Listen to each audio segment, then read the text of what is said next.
Good morning and welcome back to A Simply Good Life. We are drowning in citrus at the moment at our place, so I'm going to spend the morning putting it to good use and making some marmalade. So we have a mandarin tree in our back paddock that was planted quite a few years ago, probably 3 or 4 years ago, and it's bearing fruit, but the fruit isn't very nice. The skins are very thin and very difficult to peel. There's tons of seeds in the fruit and they're a very sour fruit. So I almost pulled the tree out last year and I couldn't bring myself to do it. So this year, instead of wasting the fruit, I'm going to turn it into some marmalade. I've already made a batch of marmalade last week and it turned out beautiful. So there's some of the marmalade I made last week. So I thought I'd just bring you along today while we make another batch. So all I've done is I've gone and picked enough fruit to just cover the base of this pot that I'm going to cook it in. And I've just barely covered it with some water, and we're going to bring it up to the boil and boil it for about 20 minutes to half an hour until we can get a knife and just pierce it really easily through the flesh of the skin. So we'll get that started and I'll bring you back to show you the next step. And also I really hope the sound quality comes out okay in this video. I'm trying to speak loud and clear because I can't get the microphone to work. Okay, it's been about half an hour, so we'll just start checking. Got a skewer here. Oh yeah, that goes through super easy. I'll check one of the big ones. Yeah, that's pretty good too. Excellent.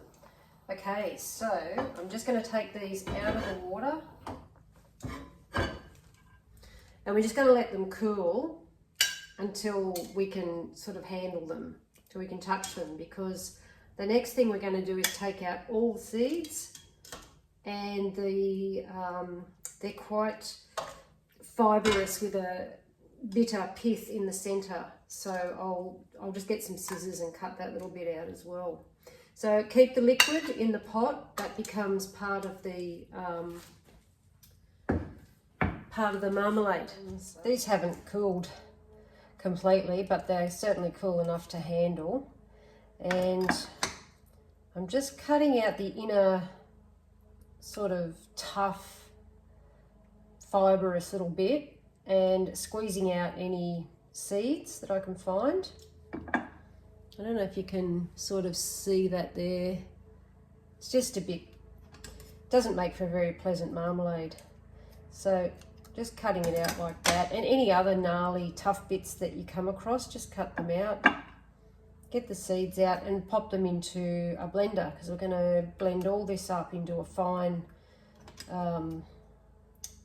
pulp when we're done.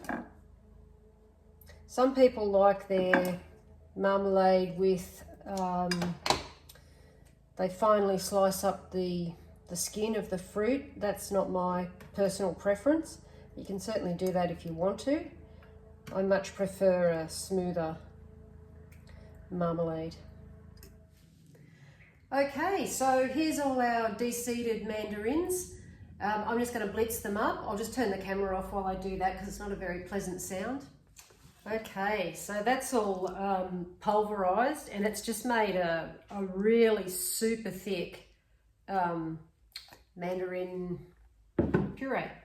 So the next thing I'm going to do is I've grabbed a pretty big pot. We're going to make the marmalade. We're going to use the sugar and the puree and the juice from the pot they boiled in. So what I need to do is weigh all that. I need to weigh the juice that is left in the pot with this puree and find out how much it weighs, and then add an equal amount of sugar. So we've got 1,760 grams of pulp and liquid in there. So I'll add the same amount in sugar. So on the topic of sugar, some people like to have a lot less sugar in their jams and marmalades. That's not how I roll. I figure I'm only eating this stuff a couple of teaspoonfuls at a time on a bit of toast. So, you know, to my mind, I'm having the sugar, thanks. So we're just going to throw all that sugar into the pot. with the pulp. And give it a little bit of a stir. And we're going to take it over the stove. The other thing we're going to throw in is, let's go, my recipe says the juice of 4 lemons, so I'm just going to call that 4 tablespoons of lemon juice. I don't have any fresh, so I'm just using the bottled stuff. It's fine. Now we're going to take this over to the stove on a low heat, and this is the part that we're just going to have to pay a little bit of attention to. We're going to stir it until the sugar dissolves, and we are going to try to not to let it boil while that sugar's dissolving. It's a very thick mix. I am a tad worried about the amount of water that evaporated off in the pot when I was softening the skins. You know what, we're evaporating off the water to thicken it anyway, but I think I might just throw just a tad of water in, because I know I did evaporate a lot off. So yeah, I'm happier with that. That's about, yeah, it's a lot easier to stir. Yep, I'm going to call that good. All right, let's take this over to the stove. Alrighty, I'm going to spare you probably 20 minutes worth of footage of me stirring this pot, and I'll bring you back when things start to get exciting. That's a pretty wicked boil we've got going on there, but that's what you want. I was stirring it until the sugar dissolved, and then I've brought it up to a boil, and we're going to boil away until we see signs that this marmalade is starting to set. Okay, things are happening pretty quickly here now, so I'll really quickly discuss the jars and the lids. I'm using recycled jars today. You can use ball mason jars, you can use recycled jars, you can use Fowler Cola jars, pretty much whatever you want. I do recycle the lids, so there's an old jam jar lid there, but I'm very, very, very fussy with my lids. You can see that that is clean, there's no discoloration of the plastic lining on the inside, and I'm happy to use that. This isn't a jam jar lid. I don't know what this is of. I don't know if the camera will pick it up, but there is some discoloring of the rubber seal, and up here there's a little kind of chip in the integrity of the plastic or the metal. I'm not quite sure. I wouldn't use that. And also I find if you have a lid from, say, a curry paste or something like that, it stinks. You can smell the curry paste, and I'm not about to put jam in a jar with a stinky curry lid on it. So for that reason, I wouldn't use those lids, and I do purchase new lids. I think I got these through somewhere in Brisbane, so I'll try and link it, not sponsored or anything, just as a helpful resource. So I do recycle the jars, supermarket jars, but I often buy brand new lids, so that's what I work with. So all the jars that I've got are sitting in a big pot of water up the back of the stove here, just staying really nice and warm, because very soon when this jam is ready, and it won't be far away, we'll be ladling really hot jam, and we want the jars to be hot as well so that we don't risk any cracking or anything like that. So bear with me for a minute and we'll see how we get on next. Okay, so working out when the jam has reached setting point is tricky. I use more than one method to help me decide if I'm ready to call it done. So I'll just show you. The first thing is the cold plate test. So I've had this plate in the fridge since when I started the process. I'm just going to get a spoonful of jam, pop it on that plate and just set it aside, and we'll check it in a minute. We're trying to let the jam cool, as mimicking what it might be like if it was to come out of the fridge.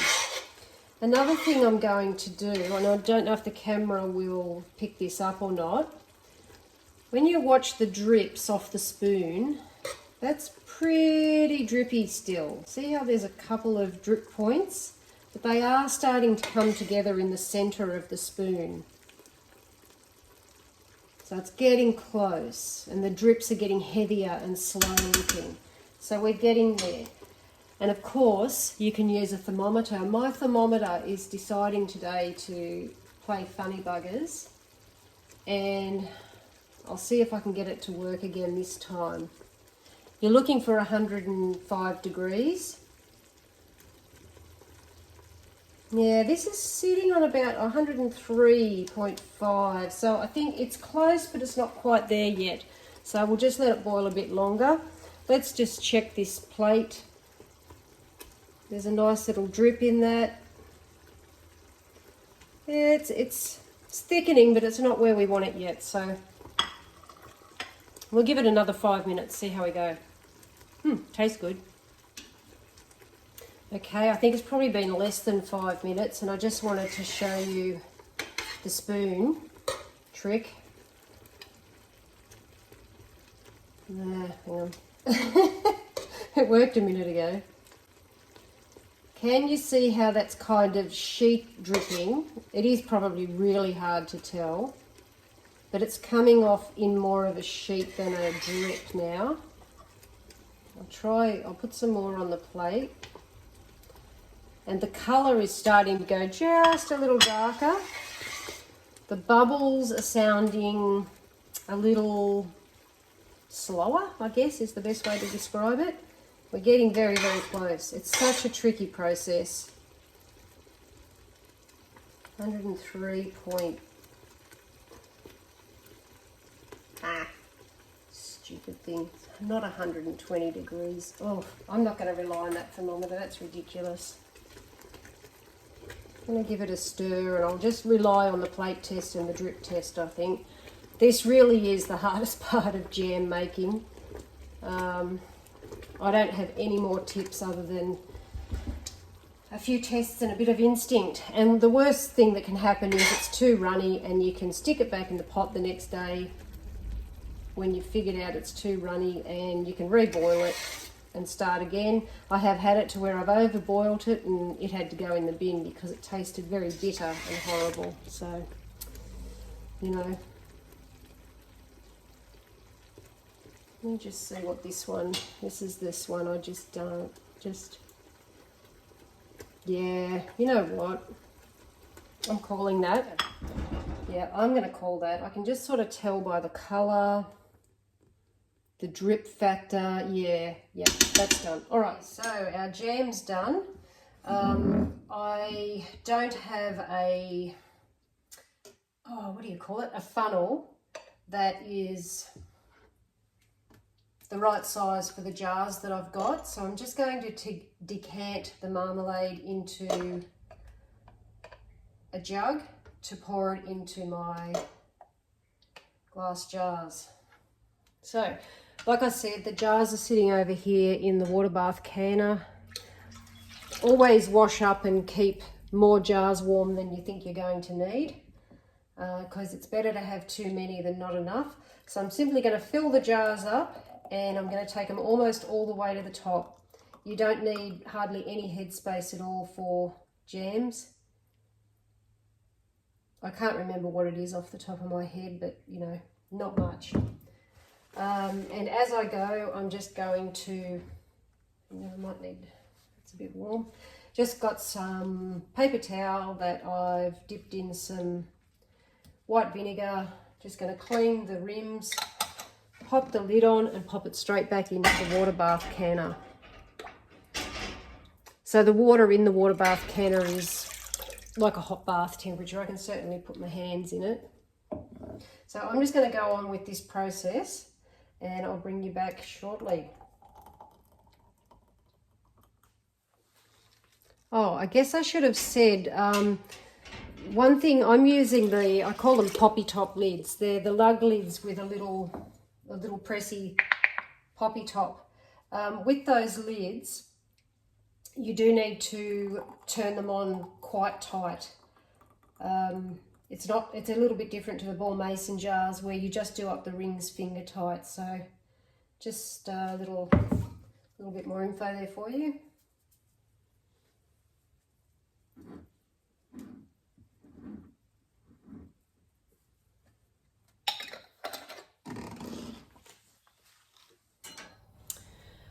Okay, so we ended up with 6 jars of marmalade, or 6.5. So this little one here, I'm just going to sit it on the bench, pop it in the fridge a bit later on, and we can check it and see how thick it turned out, the test. I think it'll be okay because as the marmalade's cooling in the pot, it's thickening up nicely. So you want to put, this is a water bath canner, you don't have to have a special pot, just a pot. I've got a rack in mind, but if you don't have a rack, you can just do a like a folded up tea towel in the bottom, more just to stop the glass from banging on the bottom of the pot and potentially cracking. And you just want to cover the jars by about 1 inch of water or so. Bring it up to the boil and boil it for 10 minutes. And once it's boiled, you can take it out of the pot, set it on the bench, and just leave it until the next morning, and your marmalade's done. So there you are, we're at a really full rolling boil, and we've set the timer for 10 minutes. So our 10 minutes boiling time's up, and I'm just going to I've taken the lid off, and I'm just going to let the jars just acclimatise a little bit before I actually take them out of the pot. Okay, we're at the finish line now. So the marmalade has had, 5-10 minutes just to settle down from that full rolling boil that it was on, and we're just going to take it out of the water and pop it onto like a timber board or something like that. Look at that beautiful colour. And then we don't touch it, we just leave it there until tomorrow morning. And then we check the seals on the lids, make sure they've all sealed up nicely, and label them up and call it good.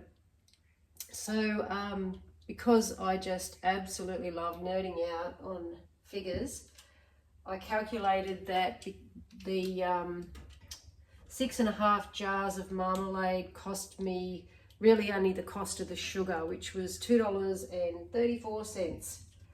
So, you can see how making your own things really contributes to the home economy. Sure, the trees might cost, I think they were about $30 when I bought the trees to plant them, but they've paid me back. Really, they've paid me back over and over, so it really is worth doing. So anyway, if you're still here at the end, thanks for sticking around, and I'll probably film a couple of minutes in the morning and just show you what the jam looks like. Oh, speaking of jam, this is still pretty warm, hang on. But let's get a spoon. It hasn't cooled down completely, but let's just check the thickness of it. Oh yeah. Actually, that's probably, you know what? That's borderline. I like my jam just a little bit runnier than that. So, I am so glad. Oh no, that's actually not too bad. I'm so glad I took it out when I did. Actually, from the fridge, I imagine that's going to even be a lot thicker than that. So there you go. We have jam / marmalade.